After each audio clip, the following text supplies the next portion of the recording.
475 झाडांमध्ये 24 टन माल हार्वेस्टिंग केलेला हा प्लॉट आहे। या प्लॉटची आता स्टोरेज स्टेज सुरू होत आहे।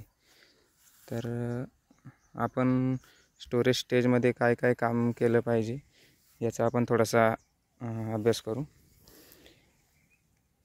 स्टोरेज स्टेजमध्ये पानं निरोगी राहणं खूप महत्त्वाचं आहे। पानांची जी क्वालिटी आहे ही आपल्याला मेंटेन ठेवता आली पाहिजे आणि नवीन बहारासाठी जुन्या आणि नवीन काड्या यांचं कॉम्बिनेशन आपल्याला साधता आलं पाहिजे। आपण नवीन बहारासाठी 30% नवीन काड्या आपण तयार करणार आहोत। त्याची व्यवस्था आपण आता स्टोरेज स्टेजमध्येच आपण केलं पाहिजे। झाडाच्या आतल्या भागामध्ये या अनावश्यक वाढलेले जे फुटवे किंवा फांद्या ज्या आहेत त्या आपण हलकी छाटणी करून झाड व्यवस्थित मोकळं करून घेणार आहोत। आणि ज्या फांद्यांवरती आपल्याला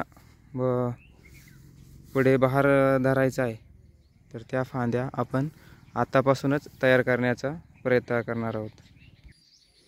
स्टोरेज स्टेज सुरू असताना खोडावरती किंवा झाडाच्या आतल्या भागामध्ये येणारे जे फुटवे आहेत हे आपण वेळच्या वेळी काढणं खूप गरजेचं असतं, ज्यामुळे आपल्या झाडाचं जे अन्नद्रव्यांचा जो ऱ्हास आहे तो रोखला जातो आणि